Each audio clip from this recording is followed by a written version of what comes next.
Hi കൂട്ടുകാരെ, എല്ലാവർക്കും നമസ്കാരം. ഞാനിപ്പോൾ ഉള്ളത് എൻ്റെ അമ്മയുടെ അടുത്ത് തറവാട്ടിൽ. അനിയൻ പ്രസാദ് ഒക്കെ ഇവിടെയുണ്ട്. അമ്മ അനിയൻ്റെ അടുത്തേക്ക് പോകുന്നായിരുന്നു. അമ്മ വന്നാൽ എൻ്റെ അടുത്ത് 1 മാസം 2 മാസം നിൽക്കും. അത് കഴിയുമ്പോൾ അമ്മ പറയും, എനിക്ക് അവനെ കണ്ട് ഉറങ്ങിയാൽ മതി, അവനെ കണ്ട് ഉണർന്നാൽ മതി എന്ന് പറയും. അനിയൻ പ്രസാദിനെ. അപ്പം ഞാൻ കൊണ്ടുവിടും. ഇപ്പം അമ്മ അവൻ്റെ അടുത്താവുള്ള അനിയൻ്റെ അടുത്ത്. അപ്പം ഞാൻ അമ്മയെ കാണാൻ വേണ്ടി ഇവിടെ വന്നതാ. അന്നേരം ഞാൻ വിചാരിച്ചു നിങ്ങളെ എല്ലാവരെയും ഒന്ന് കാണാം, അമ്മയൊക്കെ ഒന്ന് പരിചയപ്പെടുത്താം എന്നൊക്കെ വിചാരിച്ച് വന്നതാ. അമ്മ എനിക്ക് 1.5 വയസ്സുള്ള സമയത്ത് ഞങ്ങളുടെ അപ്പം മരിച്ചുപോയി. എൻ്റെ അനിയൻ അമ്മയുടെ വയറ്റിൽ 7 മാസം.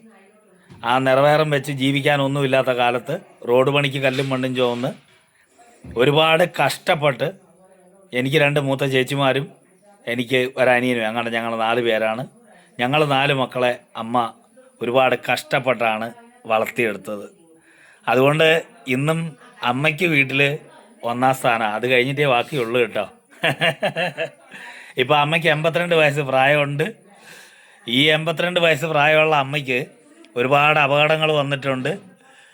അതായത് എന്തുവാ പഴയ കാര്യമൊക്കെ പറയുമ്പോഴത്തേക്ക് അമ്മയ്ക്ക് വിഷമം.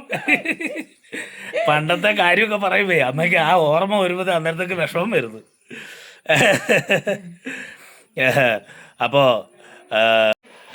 ജീവിക്കാനൊന്നുമില്ലാത്ത കാലത്ത് റോഡ് പണിക്ക് കല്ലും മണ്ണും ചുവന്ന് മലയിൽ പുല്ല് ഒത്തിരി പെണ്ണുങ്ങളുടെ കൂട്ടത്തിൽ തെരുവ് പുല്ല് ചെത്താൻ പോയി. പുൽത്തൈലം വരുന്നൊരു സംഭവമൊക്കെ അന്ന് അവിടെ ഉണ്ടായിരുന്നു. അതൊക്കെ ചെത്താനൊക്കെ പോയി. അങ്ങനെയൊക്കെ കൈയൊക്കെ കീറി വൈകുന്നേരം ആകുമ്പോഴത്തേക്ക് നമുക്ക് അരി മേടിക്കാനുള്ള പൈസയും കൊണ്ട് വരുന്ന രംഗമൊക്കെ ഞാൻ ഇപ്പോഴും ഓർക്കുന്നു. 12 വയസ്സായപ്പോൾ മുതൽ ഞാൻ അമ്മയുടെ കൂട്ടത്തിൽ എന്നെക്കൊണ്ട് പറ്റുന്ന പോലുള്ള കാര്യങ്ങളൊക്കെ ചെയ്ത് ഞാൻ ജീവിതത്തിൻ്റെ പ്രാരാബ്ദം ചുമലിലേറ്റി അമ്മയുടെ കൂട്ടത്തിൽ കൂടി. അപ്പം ഇന്ന് അമ്മയ്ക്ക് 82 വയസ്സ് പ്രായമുണ്ട്. ഒരുപാട് അപകടങ്ങൾ വന്നു. 2 തവണ സ്ട്രോക്ക് വന്നു. നട്ടല് പൊട്ടി, മുട്ടിയറ പൊട്ടി, തെന്നി, പിന്നെ വാരിയല് 3ആയിട്ട് ഒടിഞ്ഞു പോയി. ഒരുപാട് അപകടങ്ങൾ വന്നു. ഇന്നും ഞങ്ങൾ അമ്മയെ നല്ലപോലെ നോക്കി. ഇന്നും എന്നെക്കാൾ കാര്യമായിട്ട് അനിയനൊരു കുഞ്ഞു കൊച്ചിനെ നോക്കുന്ന പോലെ അമ്മയെ നോക്കും. ഇന്നും അമ്മ ഒരു കുഴപ്പമില്ലാണ് ഞങ്ങളുടെ കൂട്ടത്തിലുണ്ട്. അസുഖങ്ങളൊക്കെ ഉണ്ടെങ്കിലും ചെറിയ ചെറിയ ടിപ്പ് മരുന്നുകളും ഒക്കെ കൊണ്ട് ഒരു കുഴപ്പമില്ലാതെ അമ്മ ഇന്നും ഞങ്ങളുടെ കൂടെ ഉണ്ട്. സന്തോഷമായിട്ടിരിക്കുന്നു.